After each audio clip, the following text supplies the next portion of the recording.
Hi, how are you? Can you unmute? I think it brought everyone in unmuted, so there you go. There we are. It's I like can about hear 3 you minutes. Yeah. Okay, we're in. Yes. I We came got in this really right. early.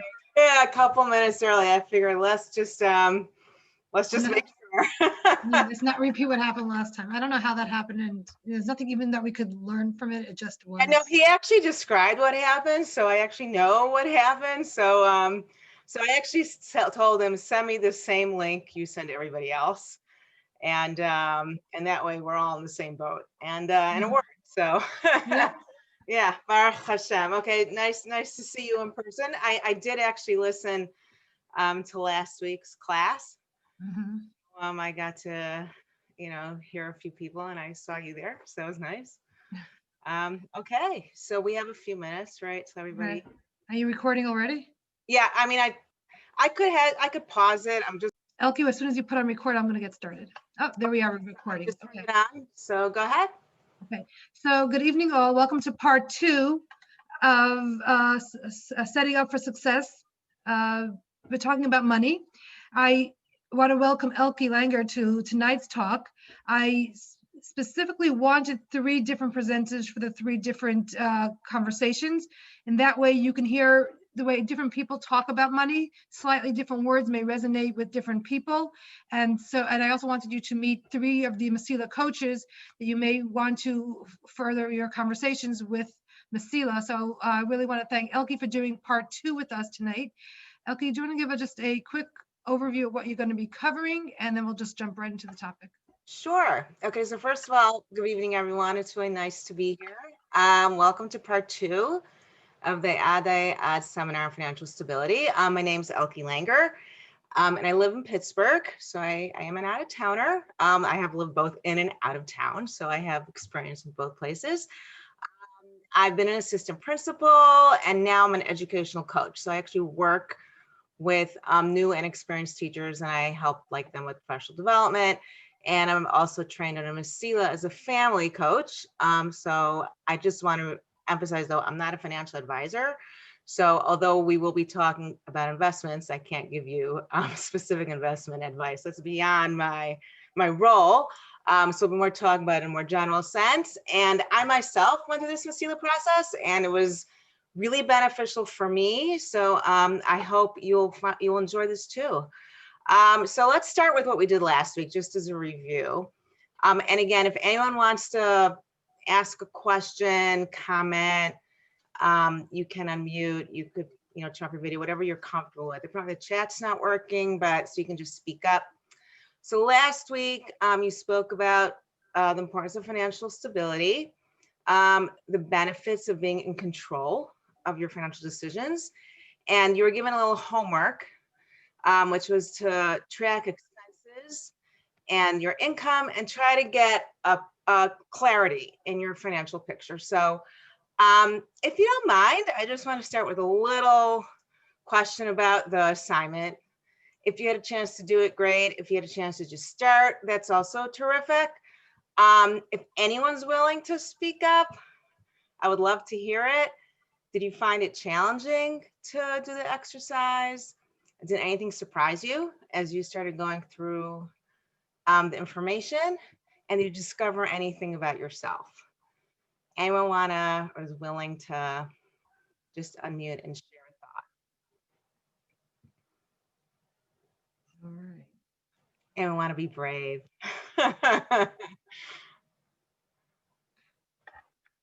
And it's okay if you don't. I'll tell you what I learned. So I had to do this exercise too.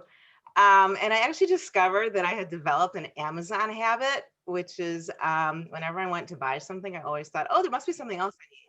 And I actually was buying a lot more on Amazon than I ever thought I would. I actually made myself go look back at my history, which you can do. And I was like, I can't believe I'm doing all this. So just that awareness of that I had gotten into that habit actually ended up stopping the habit. So that was actually pretty good. So you may have experienced something like that. You may not have. That's fine. But the key part of this exercise was to just kind of make you aware of what's going on and give you a bit of a picture of here I am and here's what's happening. It's just the facts. All right, so once that's done, and we're gonna, I don't know if you've done it or not, hopefully you have or you're in the process. So here's what we're gonna talk about today. So we're gonna take that financial picture forward. So we're gonna talk about 2 tools to help us do that, enhancing income and streamlining expenses. Then we're going to talk about the future, long-term, actually both short and long-term savings and planning for long-term financial goals. And the final section we're going to talk about is we're going to explore some potential pitfalls that you might encounter along the way, and many people do: peer pressure, credit cards, debts, and investments. Now, really, this is a lot of information, and we could spread it out over 3 classes if we wanted. And we're going to do it all, in one.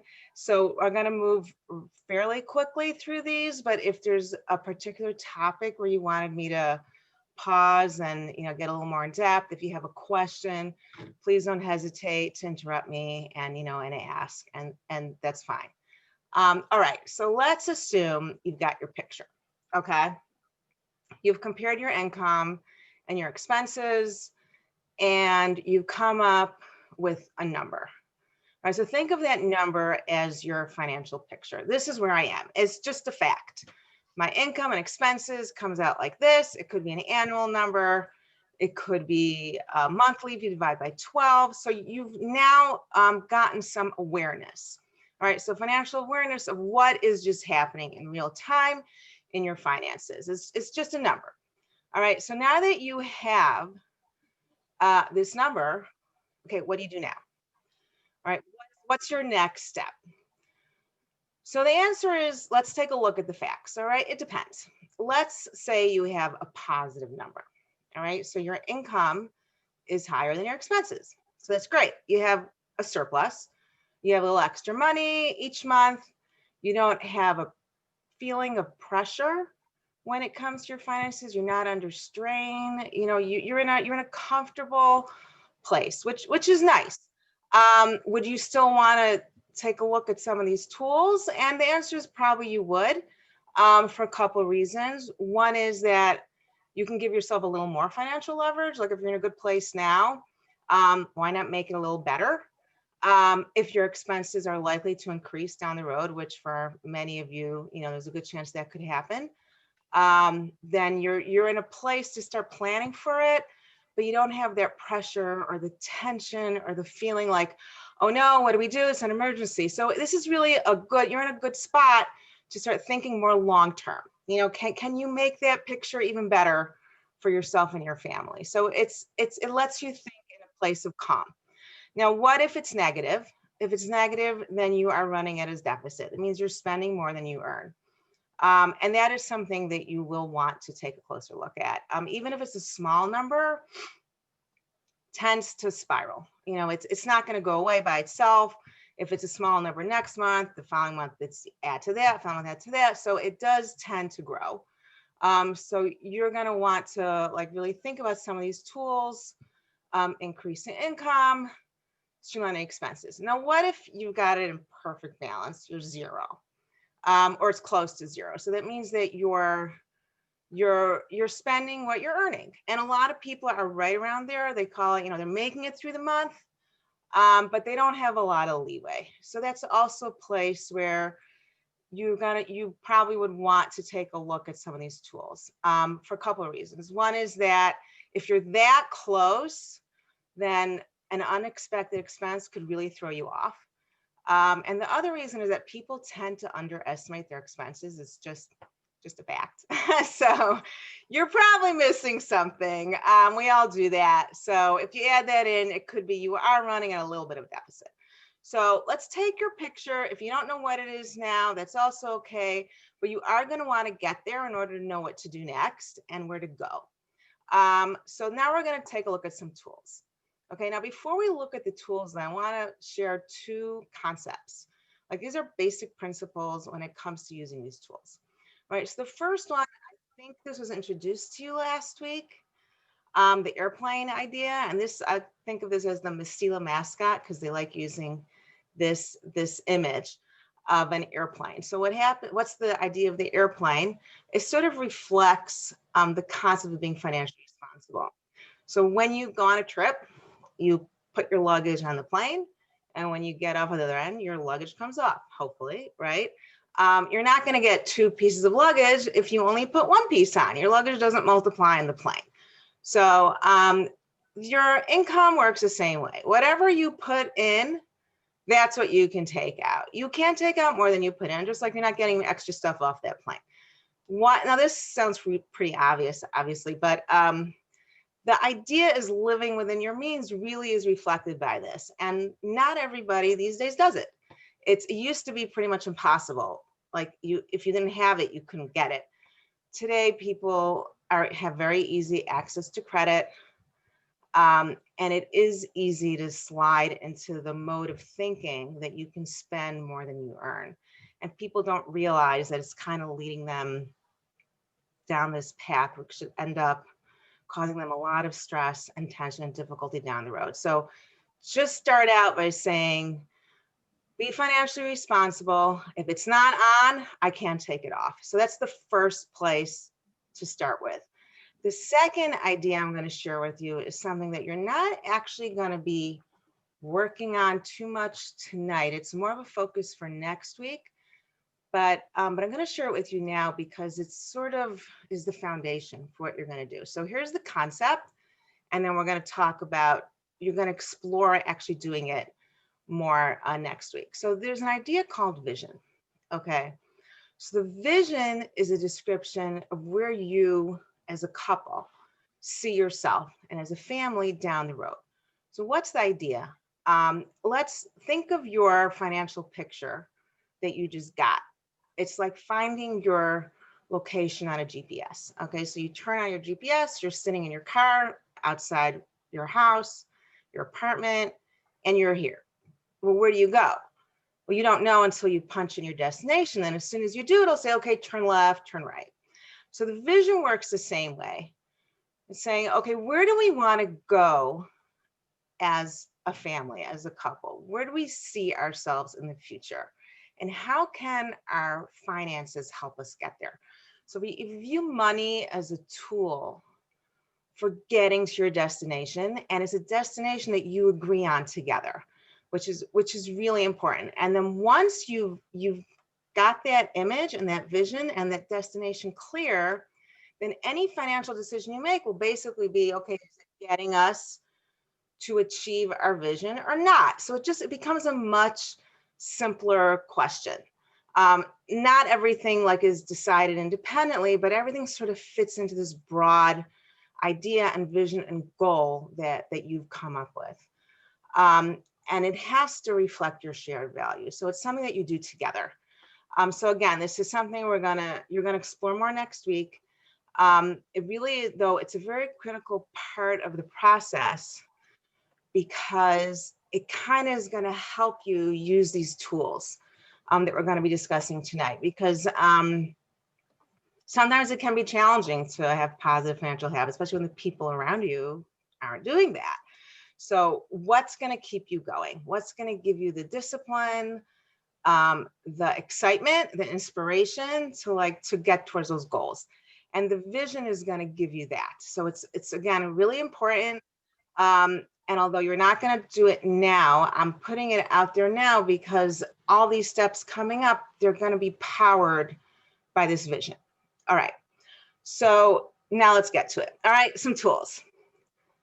So the first 2 we're going to look at: enhancing income and streamlining expenses. So I like to put income first because it's kind of like it's a more positive thing, and it's really unlimited. You know, when you cut an expense, there's basically only so far you can go because you got to live on something, right? But when you talk about income, your imagination is the limit. So you can do whatever it takes. So let's talk about income enhancement. All right, couple possibilities. You may have a job already, and you want to see how can you maximize that and make that work as best as it can for you. You may have a job and you're thinking of doing something on the side to kind of add to that income. and maybe you don't have a job and you're not sure what you would do, but you're thinking you like the idea of taking on something. All right, so those are the three possibilities. We're going to start with the first one because you already have a job and there's things you could do within the job you have that can really add to your possibilities there. All right, so what are the various things you could do? All right, so whatever field you're in, strive for excellence. So what does that mean? So most fields with different people doing the same job, but everyone knows they're not all the same, and there's someone who is in the same position as you, or if you're not in a job already, the job you're planning going into, and everyone kind of knows who the big people are, the ones who are really stars at what they do. What are they doing that's giving them that status? What are they doing that's maximizing this position for them? And what they're taking certain steps that makes them very valuable. And people who are more valuable to the company do get paid more. That's just reality, right? So how can you become that person? So speaking to them is a great idea, but what you're going to find in general is the people who really get the furthest within their role are the ones who push themselves a little out of their comfort zone. And they explore more about the company. They ask others for feedback. They invite constructive criticism, which is not an easy thing to do. This is actually what I do as an educational coach. And some people are really, really welcome and open to hearing, constructive criticism. And some people do find it more difficult, but the ones who do invite it in and are able to listen and incorporate it really grow. And they really get places. Usually the obstacles that hold people back from taking these steps tend to be like somewhat psychological. They're afraid of rejection, fear of failure. So there's some fear, there's some anxiety. It's very typical of when people sort of hesitate to push beyond their boundaries in the job they have. But the truth is, an employer wants a person, to make themselves more valuable, take the initiative.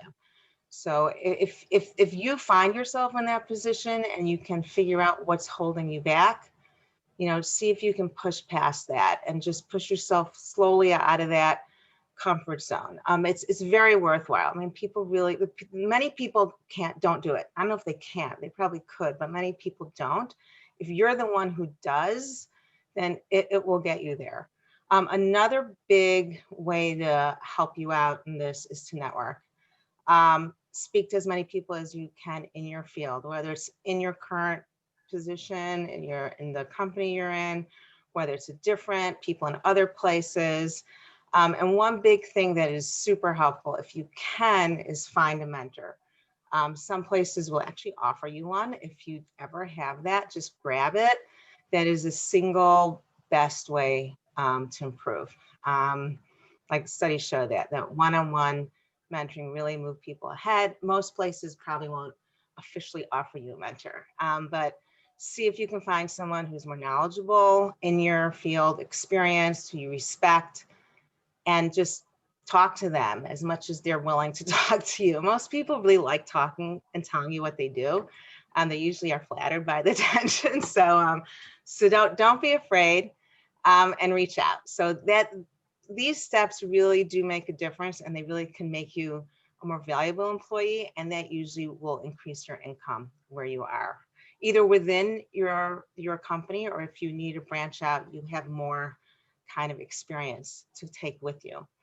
All right, so what if you have a job or you don't have a job and you want to either get a sideline, or you want to do something and you don't know what you want to do? So this is a nice area to think in, because you're really looking at yourself and you're saying, what are the things I like to do? What are the things I'm good at? And it's actually surprising how many talents and skills and hobbies people have that really can earn them money. Some people are just good at stuff. Like if you're the person someone always calls for advice in a certain area, or you're always the one to step up and do something because you're creative in certain things. Like I can, I have a niece who always did people's hair, and then she became a sheidelmacher. I happen to personally be the editor in my family. Everybody always sends me anything that they write and makes me fix it up. So there's often something, or if people tell you, you're really good at this, maybe you should consider doing X. So those are the things that are to seriously look at and say, can I turn this into a source of income? Get feedback. If you do identify something, maybe it was always your dream to do something. Maybe you tried something in the past and it maybe didn't work great, but you could figure out why and you could like retry it. So things like that are worth looking into. You can start small, do a little research, find out from people who do this, how is it to get started? What's the cost? What's the income potential? How much time does it take up? How would you get started? So, take one of these ideas and then see if there's a practical way, that you can move forward. What do you need to do to turn this into a real tool for income for you? So just don't let that dream just wither away and say, oh, I always wished I could do X. Maybe you can. So this is when you want to jump on those dreams and see if you can actually turn it into something. People get money doing the most interesting things. It's fascinating. And today you can actually, if you're really good at something, you could record a class on it and sell it. I mean, there's a lot of different opportunities out there. So just think big, but do the research. Don't spend big to start with. Think, get ideas, research, and see what you could do. Now, what if you don't have to work? What if you worked out your number and it's pretty good, and you don't really have a desire to work right now? So think also more in terms of something you enjoy. Why do it? Well, again, no pressure. This is something you can have a little bit of fun with. You can plan it. Your expenses may be going up. This may be something that you'll need, but you don't have that crunch, right? You don't have a deadline. You don't have a financial pressure. So this is not a bad time to kind of start thinking just a little bit, maybe dabble in a little. You have the advantage of taking it slow. And you never know, down the road, you may be able to turn into something bigger. So just something to kind of put in your mind, maybe this is something that I could turn into something. There's a lot of resources and books on this. If you really wanted to do something like this, I would say definitely do additional research. But people have done things like this and they've done it very successfully. So it's certainly something to look into.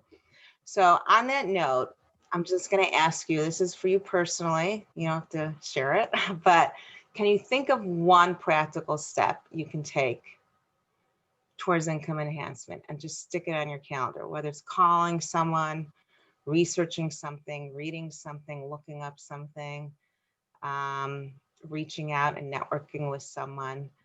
Is there one thing you can do in any of these scenarios? And just pop it right on your calendar. That way it'll happen. You set yourself a goal, and that's when things happen. All right. Any questions on income enhancement before we move on to the next topic?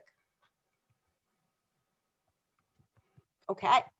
So our next topic is streamlining expenses. So we're going to change our language around. So usually when you talk about cutting expenses, you use the word cut, but we're not going to do that. We are going to say you're becoming efficient and you're going to gain from that. And you're spending according to your plan. Now, this isn't just words, but it's really an attitude. It's like telling yourself, okay, it's kind of different between being on a diet where you just feel very restricted and choosing to eat for your health, which kind of gives it a very more positive connotation, but it's not just the way you say it, it's the reason you're doing it. So it's your attitude. It's like you don't even want to eat something that isn't healthy for you because you are eating to be a healthy person. So in the same way here, you're not cutting back. You're not going to feel deprived, you're spending in a way that's most efficient and according to a plan that you've worked out in advance that's going to bring you towards your goals. So what's not to like about it, right? So it becomes a more positive thing. Like you're in control. You're doing something positive and good for yourself and for your family by creating this financially stable lifestyle. So it's a good thing. Okay, so how do you do that? So we're gonna do a process where you prioritize. All right, so you're gonna be looking at each of those expenses that you've written down when you went through your expenses the workbook from that we gave you last week, and you're gonna make a decision about each item on there. Does it go in the vital category, something you can't do without? Is it in the necessary category? Very important to have. And probably the best way to differentiate between the two of them is if you asked yourself, if I cut out everything, and I only did what I absolutely must do to survive, that's your vital. But the rest of the stuff you really want, that's pretty important too. That's your necessary. Okay. Now, enjoyable is the stuff that you like. It kind of makes life more comfortable and enjoyable and pleasant. And if you can afford it, why not? And then finally, we have what we'll kind of call luxury, which for you, in your experience, you would say that would be a total waste to spend any money on something like that. Okay, so how do you decide what goes in each category? And the answer is that you decide. It's not something that anyone can decide for you. It's not, there's no like list that Mesila has and says, well, here's your luxury items and here's your vital items. This is a decision that you and your spouse make. You sit down together and you've already worked out what your values are, what's important, what your vision is. And so each item will be rated based on that. But it's important to do it together because everybody really has to be a part of this process. You all have to have a voice. You all have to be heard.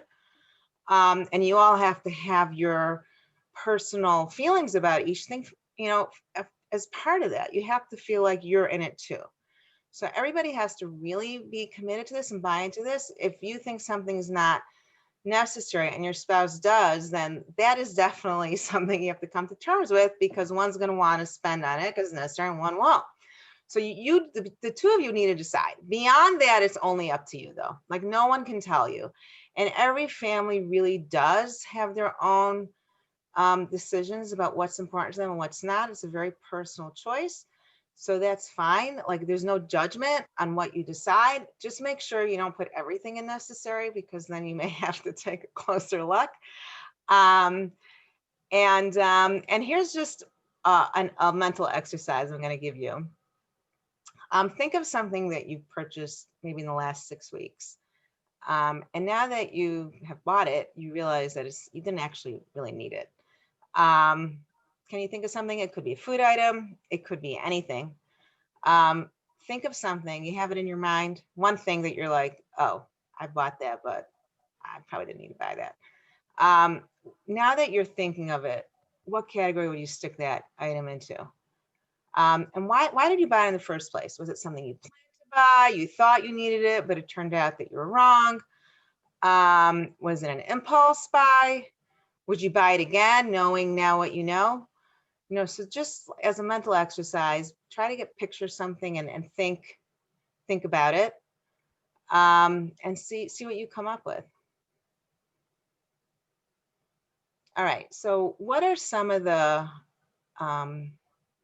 things that might make it difficult for someone to streamline when you go through this exercise? So one issue is some people really just shop for fun. It's not because they want to buy anything in particular. It's because it's a social activity. Tends to be left over sometimes from when we're like teenagers and we have spending money, and that's what we do. We shop for fun. Another possibility is that maybe there's something that you personally wouldn't put in the necessary thing, but everyone else does, and you don't really want to be different, which is perfectly normal and perfectly human. There's a certain amount of peer pressure that we all experience. We'll get into that a little bit more later. And we don't want to be different. Another thing that people mention is that they find it very restrictive. They think like this idea that as you go around shopping, it's like this pressure that you always have to think about money all the time. And they don't like that. They just want to be able to just buy things. Like, why does money have to be in my mind? So these are some common concerns people have when this topic comes up. So in general, it's important to recognize we do live in a consumer culture. You know, it's hard to resist advertising. Shopping, many people do view as an activity. Some people shop to get rid of tension, you know, they find it relaxing. Some people will shop sometimes it's mindless, you know, so all that kind of activity is pretty common. Um, so what this is where your vision will really, really help you. Because you're able to say, well, if I don't do it, I have a really good reason. We've worked out our vision together. We've discussed together, you know, what goes in each category. So it's not just that I'm saying no, I have a really positive reason for not doing this. So it turns it into a positive decision. Like your shopping is not just something you do mindlessly. Everything is thoughtful. Everything comes with a decision. It's not just done. The thinking about money thing, so while it's true at the beginning, it's something that you really do have to have on your mind. As you get used to it, it actually becomes very natural. And I can use again like the muscle of someone who's trying to eat healthy, like and adapt a healthy lifestyle. At the beginning, they may look at each food and say, "Is this something I can eat?" But pretty soon, it becomes a natural. Like they know this works for them. They know this doesn't. So it's really the same way. You know, something works, something doesn't. Again, though, all these things fit into the decisions that you make. If shopping is how you have fun and your whole social group goes shopping, then you can make a decision that we're going to budget X amount of money per month towards my social life. You know, if that's a decision you make, you can, as long as you realize it's a decision and whatever money you budget there isn't going there. So everything has to be done with thought. You could also just tell your friends, can we find a different way to, socialize? And that could work too. But like there's nothing that's right or wrong here. It's just important to recognize that everything is a trade-off. Everything comes as a cost. Um, and every decision you make, it just has to be thought out. It's a decision, whatever. If it works, and that's fine. So here's a challenge for you. Um, think about if there's one $50 purchase um, in the past month that you seem to make regularly that maybe you really could do without. As you go through, say, okay, wait, are we really spending that? Do I really need that? There's actually a lot of hidden charges. One way you could actually do this very easily is to look at your monthly utility bills.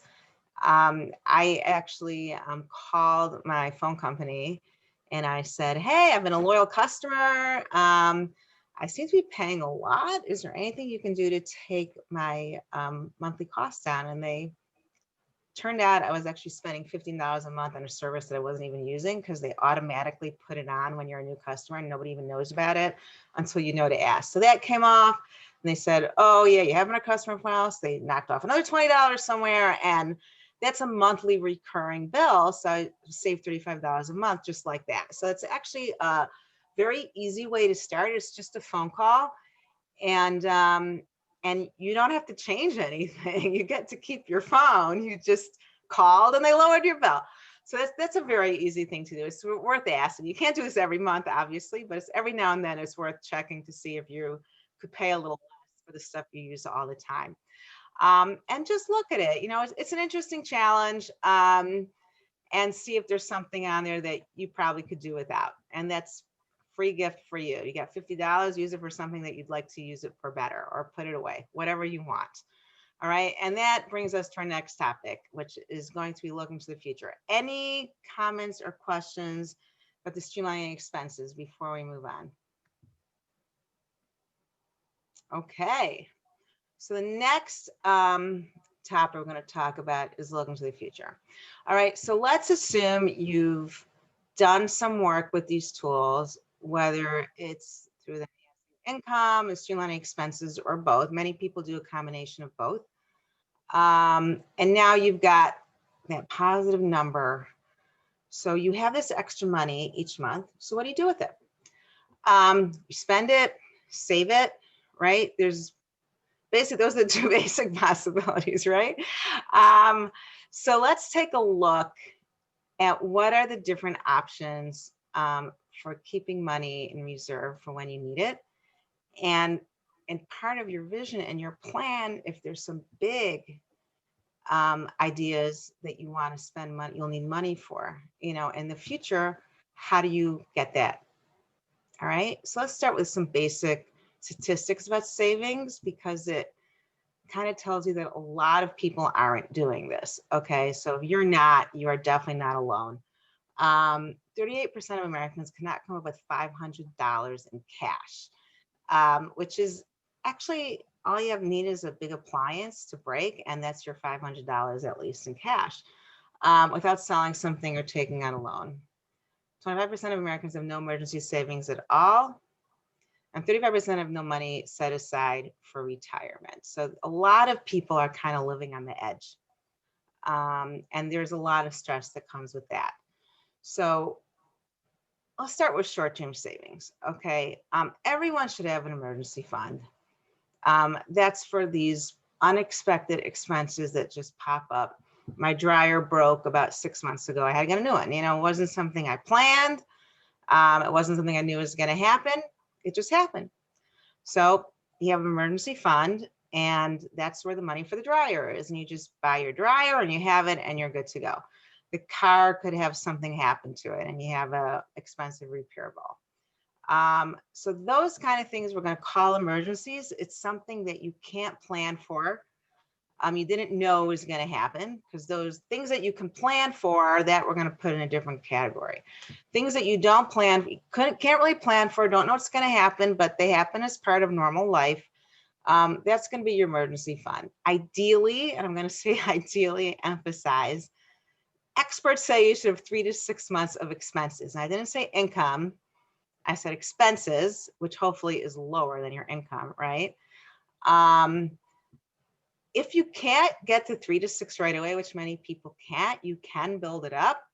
But it would be really, really great to start with one chunk of maybe like $1,000, just to kind of, because that should cover any major like appliance or car repair stuff that could pop up unexpectedly. And just put that aside, and that's your emergency fund. You don't touch it unless it's an emergency. Again, definition of emergency, you didn't know it was going to happen, unexpected expense, couldn't have predicted it. Your second short-term savings would be what I'm going to call like an annual expense, which is predictable. So that's, it's coming. If you buy new clothes for Yom Tov, that is an expense right before Yom Tov, and you're going to be doing it. So plan for it. If you are at the point where you're making Yom Tov, which many of you probably are not, but if you are, that costs money. So plan for it. If you like going away for the summer on a vacation, you want to do that, so you plan for it. So these are things you can plan for because they're going to happen. So those are also things you should be saving for. As you have, your expenses are lower in some months and they're higher in other months, which is why there's that annual expenses piece as part of that workbook. When people don't plan for it, then they have like months that are feasts and months that are famine, because they really are tight during times when it was actually completely predictable they were going to need more money. So this is like, think ahead, know that you are going to have these bigger expense months coming up in your life, and just plan for it. So those are also what you would call short-term savings. So where do you put short-term savings? They have to be safe. That means do not invest it in an investment that could lose its value over the short term, because you could need it in the short term. You can need it in a couple months. You can need it in less than a year. You can need it within a couple years. That's short term, so you really can't put it in any sort of risky place. Typically, you would put it in a savings account. Money market fund accounts are also pretty safe. It's accessible. It's easy for you to get it when you need it, but you don't want to leave it in your checking account because that is too accessible, right? You want to put it into a place where you know it's not there for me to spend as part of my regular monthly spending, but I can get it when I need it. It shouldn't be too hard for you to get it if you have to. A savings account is pretty typical. Once upon a time, people used to recommend not using a savings account, but using more like a short-term CD because you could at least make interest on it because money does lose value over time. Today, the interest rates on these other accounts have gone really low. So it could still be some benefit, but many people just say, I'm just gonna put in a savings account. You know, it's not a huge difference, but either of those would work. All right, so how do you get started on getting that emergency fund going? So the first thing that we always like to say is this idea of pay yourself first. Everybody wants a piece of your income. The government wants it first. They take their taxes right off, right? And then everyone else wants it. The grocery bill wants it, and the clothing store wants it, and everyone wants it. So be kind to yourself and give yourself some of it before you give it away to anybody else. Take some off. It can be a small amount. It could be a larger amount. Do what you can. If you have a lump sum, like I don't know if you still have some Chasna money around, you could put a portion of it, a percentage of it towards that, seeding your emergency fund. If you have another chunk around, get that started. But in either case, just gradually start transferring something towards an emergency fund. And you could do small. $50 a month, that'll build up over time. If you can do more than that, great. If you can do less than that, do something, just set up an automatic transfer in your bank account that you don't even see that money. It's like, as far as you're concerned, it's not there. Okay. It's going elsewhere for your future. So make it automatic. And another possibility is to save your windfalls. If you do get a chunk of money, like I said, it could be something left over from your Chasna money. It could be someone gives you something that they owe you. Someone gives you a gift, you could decide instead of spending it now, I'm going to put it away for ourselves for later. So all these are like opportunities, or even if you don't take the whole thing, give yourself a percentage of it, just kind of start thinking consciously of move little bits into this emergency area so you have it when you need it, and just get started. Once you do it, it will eventually just be painless. You won't even notice it, really. So just get it going. And you'll see it'll build up and it'll be nice. And you'll have that reassurance that if something does come up, you can cover it. All right, now we're going to talk about long-term. So that's short-term. Long-term. Let's say you want to start planning for the future.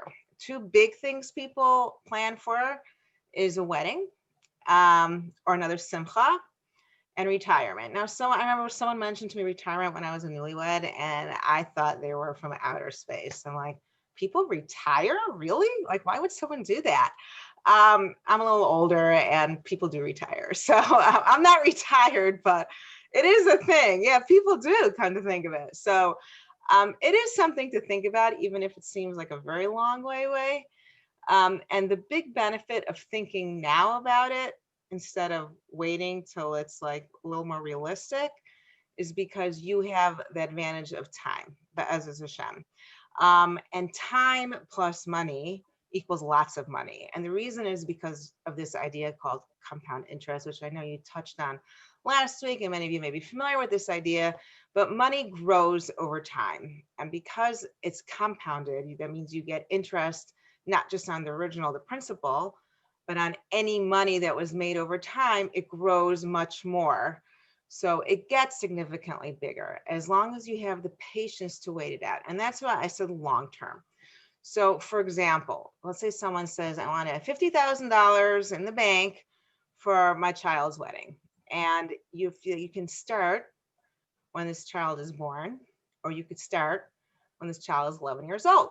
If you start when the child is born and you put $100 a month away in this long-term savings place. We'll talk about what you could use for that in a minute. And it has, and it, over time, it's approximately 8% interest, and you do it for 18 years. You will get to your goal by just putting in $100 a month. If you wait to get to the same goal, you have to put in $430 a month, which is actually a big difference. You know, people will notice the $430 deduction from their bank account a lot more than $100. So can you catch up? Yes, but it takes a lot more money, like at once. Like it's just a big chunk. So it's just so much easier if you start sooner. Here's an example for retirement.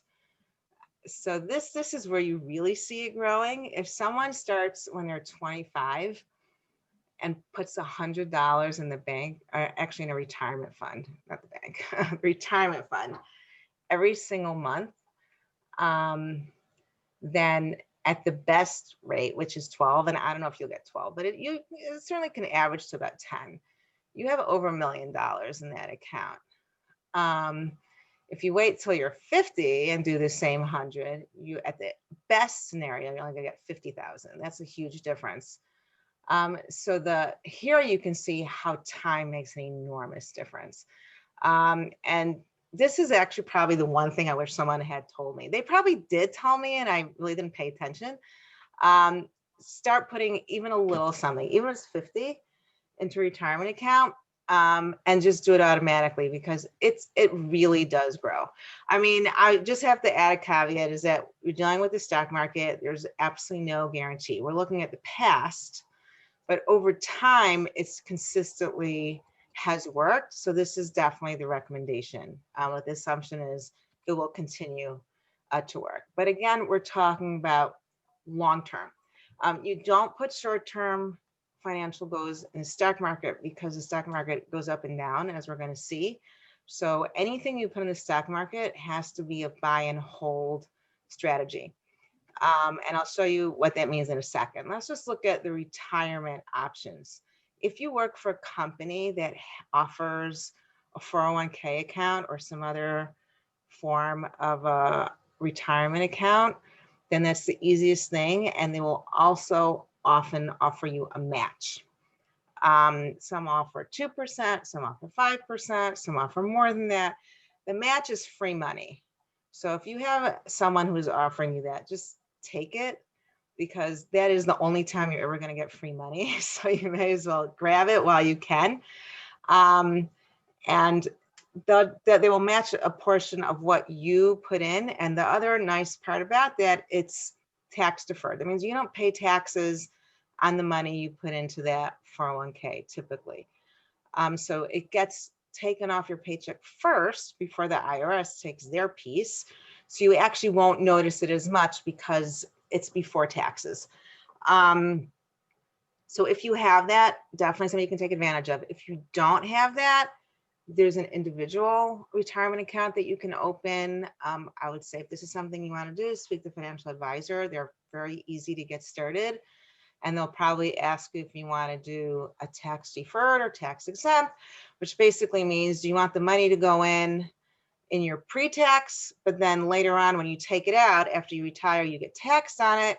Or do you want the money to go in after the taxes are taken out now, but then later there's no taxes? So those are two possibilities. Speak to a financial advisor and you'll decide which is your preference. They're both good options, and you can get that started. And again, just set up an automatic, just put it in automatically, so you don't have to think about it. The other place where you can put funds that you're going to need before you retire, so you don't want to use your retirement account for that if you think you're going to need them before you're that old, that would be investing in the stock market. And the key to details for that is you buy and hold. This is long term, and you diversify your portfolio. So I'm going to show you what I mean. And if all of you are familiar with this, I apologize for telling you what you already know. This is the performance of the Vanguard Total Stock Market Index Fund, or the past year. So this reflects what the full stock market looked like. And you see, we started out just over 160, and there's this big dip. What's that big dip? It was March 2020 was when COVID hit. So everything shut down. The stock market took a nosedive. It went back up. So it started at 160. It made this rapid recovery. And by the end of the year, it was up to 195. So it started at 160, went to 195. If someone had panicked when that stock went down in March and said, oh no, it's all going down, I'm gonna lose all my money, let's sell it while we still can, they would have lost a lot of money. Because the stock market does this sort of thing all the time. So the key is to hold on. Now, this is a very rapid recovery. Not every recovery, the stock market is that fast. Sometimes it can take years, which is why I said, do not do short term. This was a recovery within just a few months. It can take longer. But if you wait, generally over time, if you wait it out, it will go up. And I believe the average return of the stock market is approximately 10% over time, but you must give it the time. And don't panic and just play the long game and hold, and it will go up. And the other thing I said to diversify is because an individual stock might not have recovered. This is a stock market as a whole. So don't just pick one stock. Speak to, again, a financial advisor. They can guide you on this, but it does work. And this would be your the best place to go to for those long-term savings that is not a retirement savings. Any questions on that before we get to our pitfall section? Yeah, are there any investments like cryptocurrency that seem to be doing very well now? Is that, I mean, is that long term, short term, no term? Don't do it. So that's the investment piece I have here. So the short answer is risk. I guess the long answer is I will definitely not tell you to do that. I am not a financial advisor.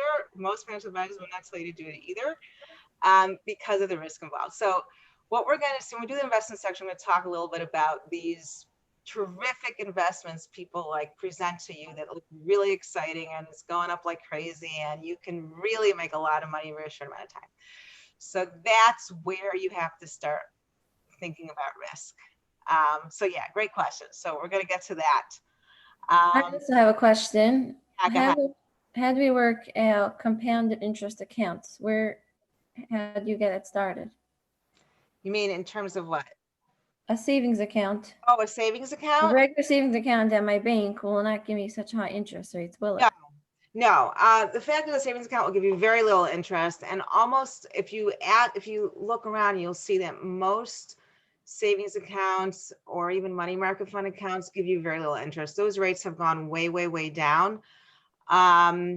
So I think a money market account will give you maybe 1% if you're lucky. Your obviously regular interest account will not give you much. So you're sort of accepting your emergency fund is actually not going to make you much money. It's more like a cushion for you. It's not going to make you money over time. And technically it's actually losing a little money because of inflation. So you could do a little looking around. I've heard there are some online savings accounts with slightly higher interest rates.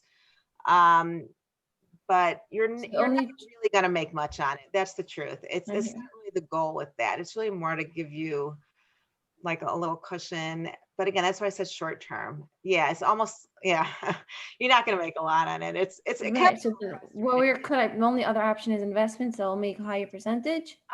So another safer option is bonds. I personally wouldn't put my emergency fund in it. And again, I would say you can tell. I have spoken to a financial advisor and I said, what do you do with an emergency fund?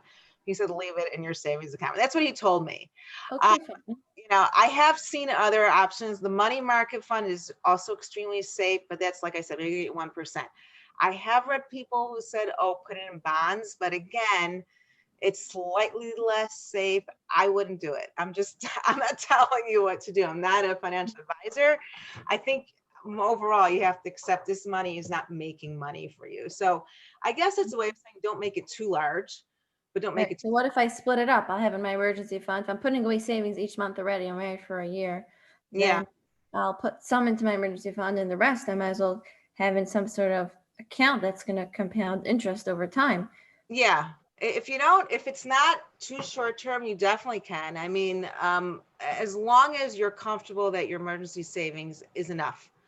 You Don't also need it to be liquid enough that you can move it out right away. If it's locked into a bond or exactly, exactly. You need to be able to get to it.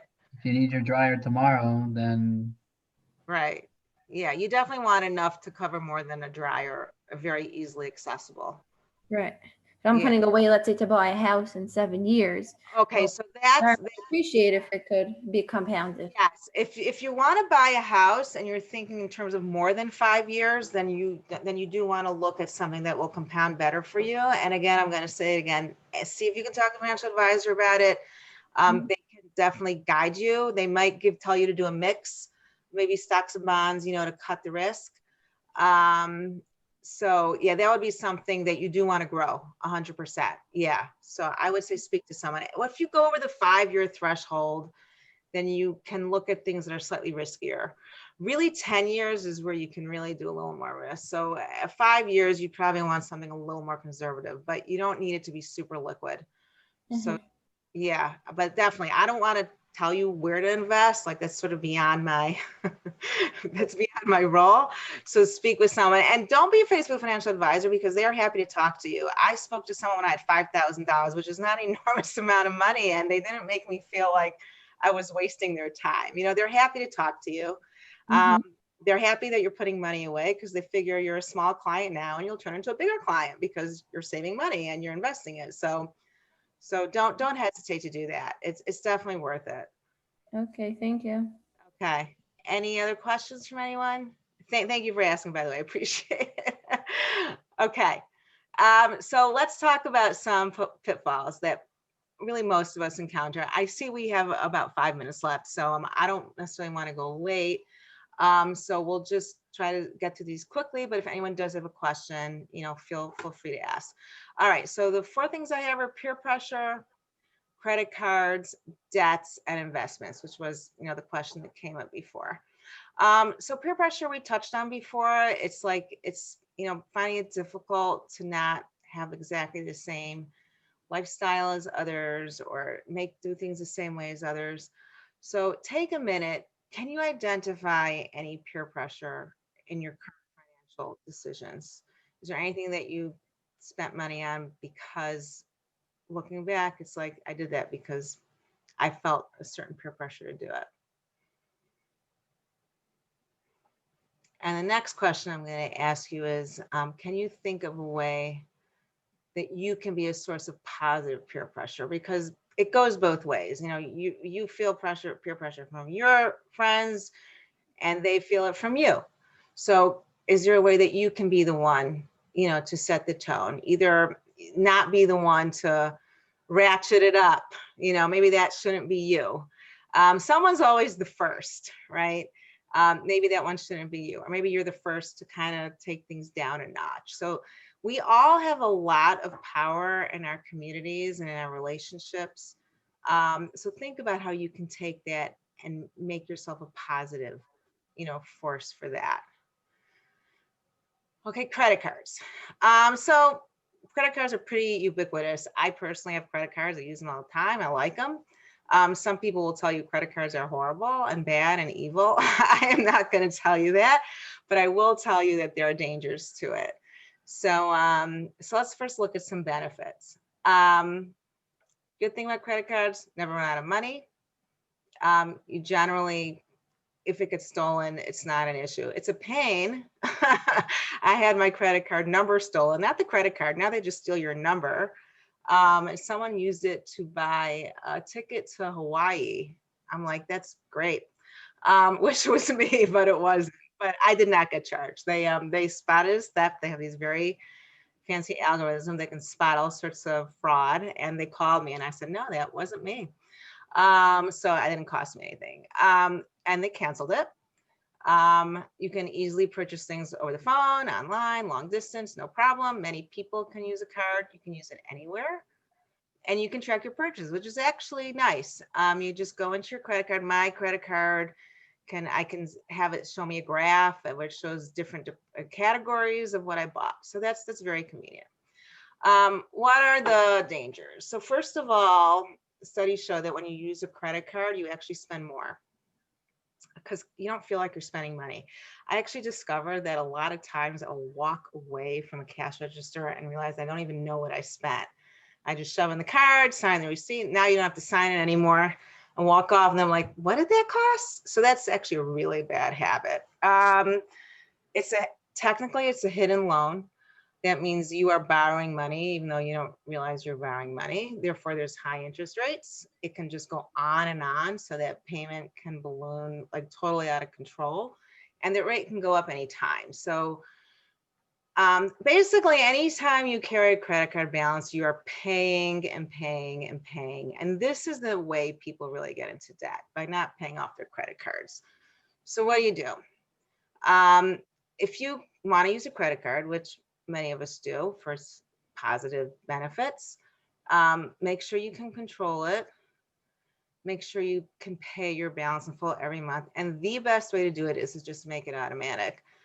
Just set it up. Almost every credit card I've had, and I'm assuming they're all like this, you just go to the credit card and you can set it up that it takes the money out of your account automatically. You can actually, mine lets me choose which week of the month to deduct it. So I know to choose the week after I got my paycheck, so the money is there. I also have it set up to send me an email before, the week before, so I know it's happening. And that really makes it much easier to manage it well. Make sure you choose the right card and don't have too many cards. I happen to have a card with a lot of nice benefits. If you're going to use it, you may as well get the one that you like and that works for you and that you benefit from. If you like going on trips a lot, get the one with the miles. If you never go anywhere, then get the one with the cash back.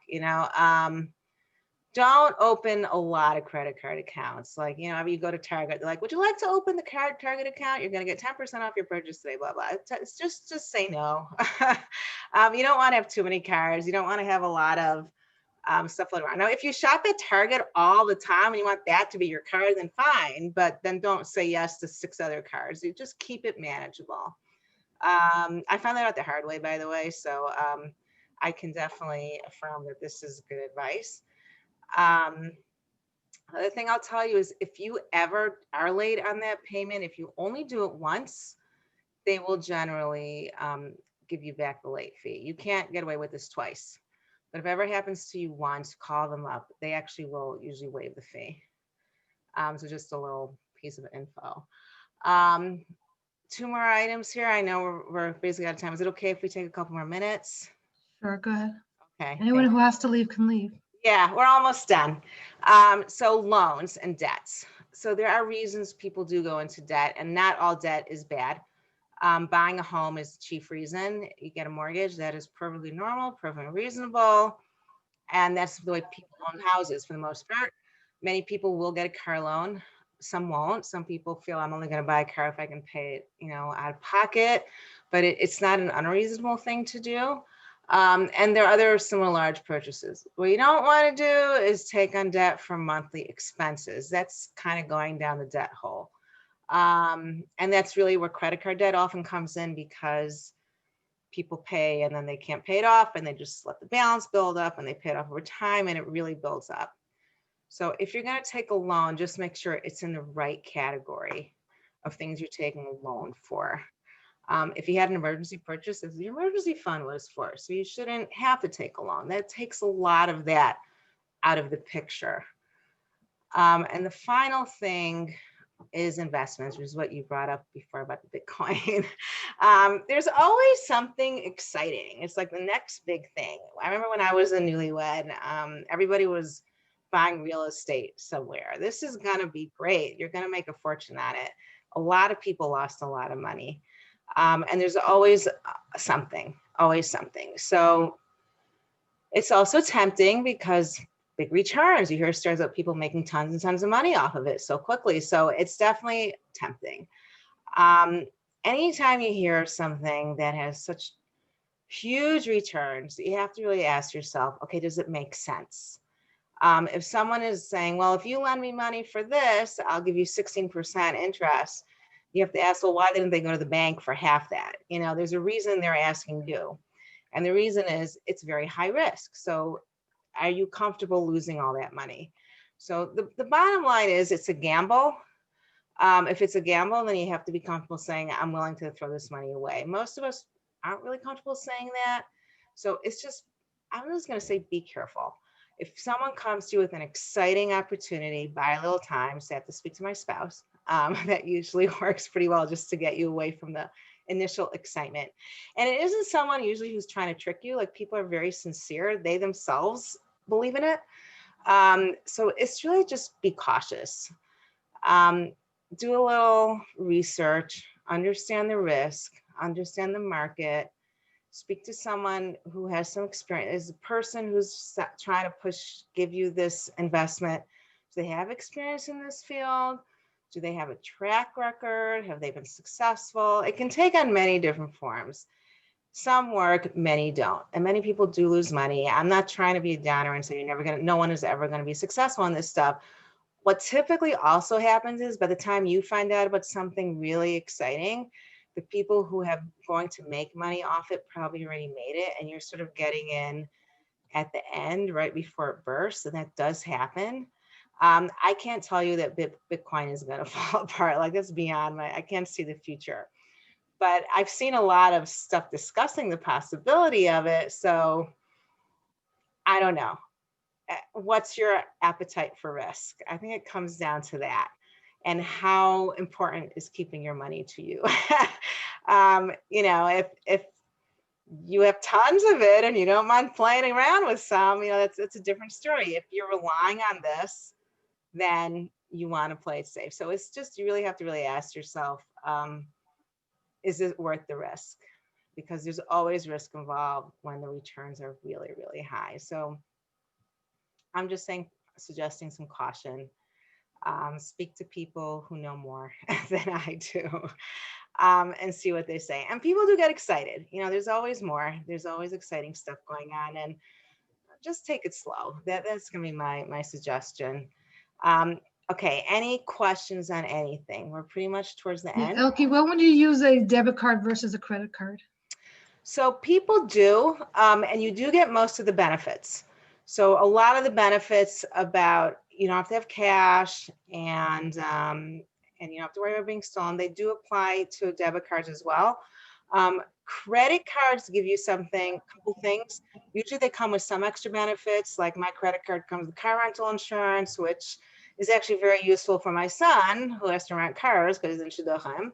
So I give him a credit card. Debit card didn't work for that. And it also helps them build up credit, which is useful to you if you want to get a mortgage down the road. So a credit card will help you build up credit, which is good. And it does come with some benefits. And in his case, it's car rental insurance. For my credit card, I get money back, which I like. So there are certain benefits to it. I also don't know if the debit card well, you can look at your debit card, you go to your bank account and show you, you know, what you bought. The credit card sometimes will break down your purchase a little bit better. But there are people who only use debit cards and they feel it works for them. So if you find that you are not that good at being really tough on your credit card use and paying it off all the time, then yeah, debit card could be a good way to go. Yeah. Okay, any questions? Any questions from any other participants? Okay. Okay. I'm just going to share a couple resources real quick. If anyone wants to read some books on personal finance, here are some authors who are really good. Dave Ramsey's got good stuff. He's very specific. You might not like everything about his system, but many people find it useful. There's books by David Beck. There's a book by Tony Robbins, which are good. One book I really found very useful when it comes to creating new habits and changing habits that you wish you didn't have. It's called Atomic Habits. And there's a book called Financial Freedom, which is part of the financial independence movement. I don't know if you're familiar with it.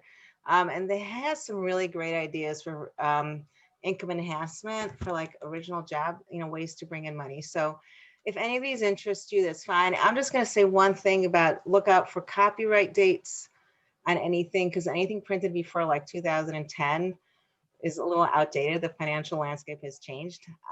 Particularly the real estate market is no longer as simple as it used to be. So just like check those dates to make sure you're getting something more up to date suggestions.